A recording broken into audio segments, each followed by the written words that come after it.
जय हिंद। आज हम लोग ब्लड के बारे में पढ़ने जा रहे हैं कि ब्लड है क्या और किस तरह से ये हमारे शरीर में काम करता है, और ब्लड का जो मेन फंक्शन है या उसकी संरचना, उसके स्ट्रक्चर के बारे में हम पढ़ने जा रहे हैं।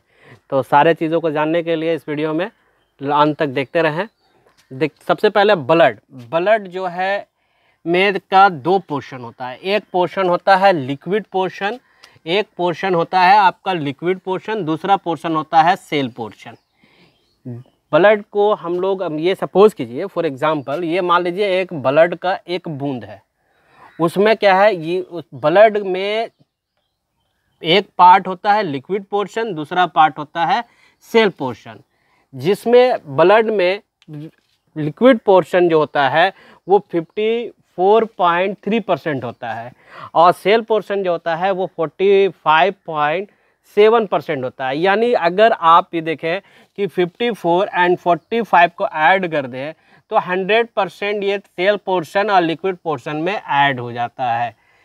ठीक है, यानी ऐसे समझते हैं कि सेल पोर्शन जो हमारे लिक्विड में है वो 45.7 है और लिक्विड पोर्शन जो है वो 54.3 है। तो 100% ये ब्लड का पोर्शन कंप्लीट हो जाता है। ठीक है, सेल पोर्शन में आरबीसी होता है, डब्ल्यूबीसी होता है और प्लेटलेट्स होता है। आरबीसी इसमें जो होता है, जो हमारे ब्लड में जो आरबीसी होता है लगभग 45% होता है, यानी 45% होता है। आरबीसी का मेन काम जो है वो हमारे शरीर में, हमारे सारे सेल में ऑक्सीजन सप्लाई करने का काम करता है। और आपको पता है कि आरबीसी जो है, रेड ब्लड जो सेल होता है वो रेड इसलिए होता है कि उसमें एक पिगमेंट पाया जाता है जिसको हम लोग हेमोग्लोबिन कहते हैं। इसके कारण से आरबीसी यानी ब्लड जो रेड होता है, इसका रीज़न यह है हेमोग्लोबिन होता है। आरबीसी का क्या वर्क हुआ हमारे शरीर में, वो काम यह करता है कि हमारे शरीर के हर जो भी कोशिका या सेल पार्ट है वहाँ ऑक्सीजन सप्लाई करने का काम करता है। अगर आप बात करते हैं डब्ल्यूबीसी, ये डब्ल्यूबीसी जिसको हम लोग कहते हैं वाइट ब्लड सेल, ये आरबीसी का हो गया रेड ब्लड सेल। डब्ल्यूबीसी जो होता है वो हमारे शरीर में 0.7% होता है। कितना परसेंट? 0.7% होता है। इसका जो काम है वह है इम्यूनिटी सिस्टम को मेंटेन करना। शरीर के इम्यूनिटी सिस्टम को मेंटेन करने का काम जो ब्लड काम करता है का हिस्सा वह है डब्ल्यूबीसी। और यानी एलर्जी पर और एंटीबॉडीज़ तैयार करने का काम करता है डब्ल्यूबीसी। इसीलिए कहा जाता है, डब्ल्यूबीसी को कहा जाता है रोग से लड़ने वाला। ये रोग से लड़ता है, ये हर तरह रोगाणुओं से लड़ने का काम जो करता है वो डब्ल्यूबीसी। यानी डब्ल्यूबीसी अगर बेहतर आपका है तो आप हर बीमारियों से फाइट कर सकते हैं, क्योंकि एंटीबॉडी बनने का काम डब्ल्यूबीसी में ही होता है, वाइट ब्लड सेल में होता है। प्लेटलेट्स का काम, ये जो हमारे जो सेल पोर्शन में है उसमें एक प्लेटलेट्स होता है। यह जो इसका काम क्या है, सेल फ्रेगमेंट्स या प्रेजेंट ब्लड क्लॉटिंग, यह जो है ब्लड क्लॉटिंग का फंक्शन मेन काम करता है।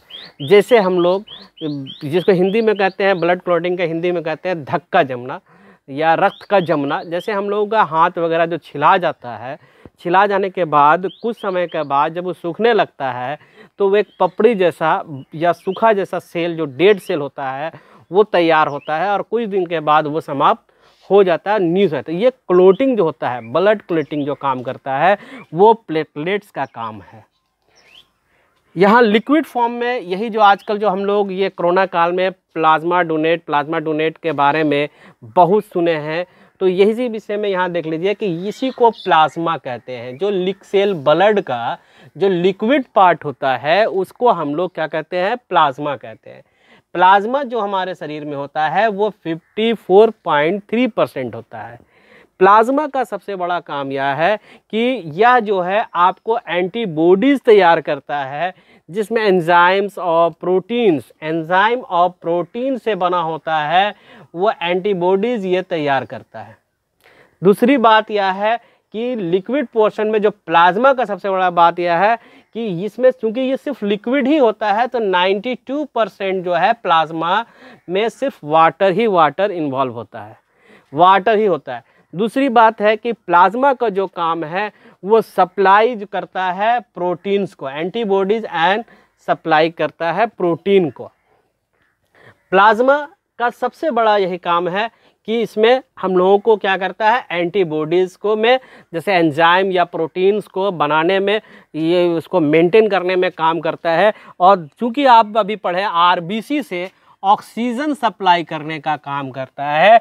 ब्लड जो सेल पोर्शन में से जो आरबीसी है वो पूरे सेल में आपको ऑक्सीजन सप्लाई करने का काम करता है, लेकिन ये प्लाज्मा जो है वो आपको कार्बन डाइऑक्साइड जो है वहाँ से आपको ऑर्गन से लंग्स तक पहुँचा के वो बाहर निकालने का काम करता है ये प्लाज्मा। चूँकि प्लाज्मा आजकल जो कोरोना काल में या कोरोना जितने भी पेशेंट अब तैयार मतलब ठीक हो जाते हैं तो उनको प्लाज्मा डोनेट करने के लिए प्रोत्साहित किया है, लेकिन 16 मई को ही केंद्र सरकार ने निर्णय लिया कि प्लाज्मा डोनेट को रोक दिया जाए। इसके बारे में डिटेल वीडियो नेक्स्ट में आएगा, चूँकि ये अभी क्लास वाला है इसलिए हम इसको पढ़ते हैं कि प्लाज्मा या ब्लड क्या है।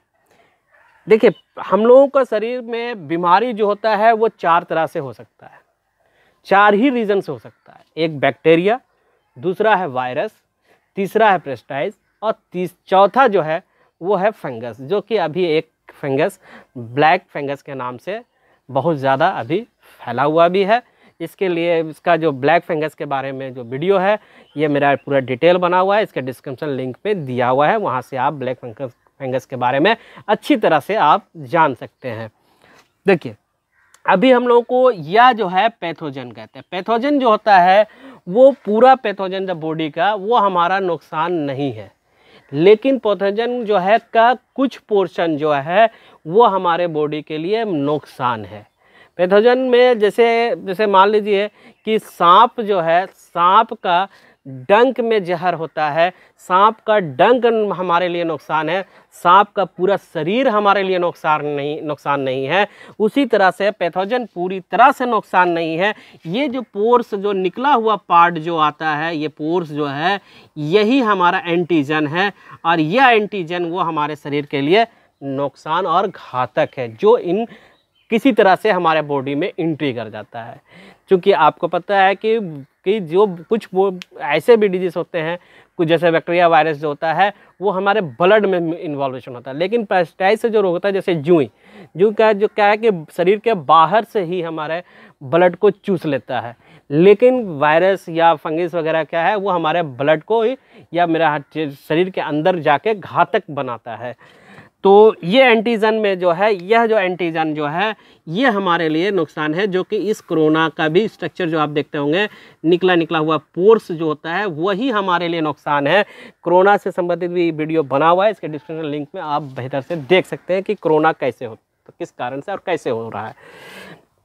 हमारे शरीर में एंटीबॉडी ऑलरेडी निर्माण रहता है, क्योंकि अगर आपको किसी तरह से शरीर में किसी तरह का वायरस या फिर किसी तरह के बैक्टीरिया का अटैक करता है तो मामूली बुखार वगैरह जो आता है वो हमारे शरीर में जो एंटीबॉडी बना हुआ है वो उसको डेड कर देता है, मार देता है, पहले से मना होता है। और कुछ ऐसे वायरस जैसे कोरोना वायरस, वो बाहर से एक नया तरह का वायरस आया जो हमारे बॉडी में एंटीबॉडी बना हुआ नहीं है, इस कारण से वो हमारे लिए घातक और नुकसान हो रहा है। इसलिए एंटीजन और एंटीबॉडी जो है इस तरह से अब रिएक्ट करके हर पोर्शन में ये जो पार्ट्स है इसमें एंटीजन जाके चिपक जाता है, जो हमारे बॉडी में तैयार हो जाता है रोगों से लड़ने के लिए। इसी तरह से और भी वीडियो आपको मिलेगा, इसलिए चैनल को लाइक करें, सब्सक्राइब करें। जय हिंद।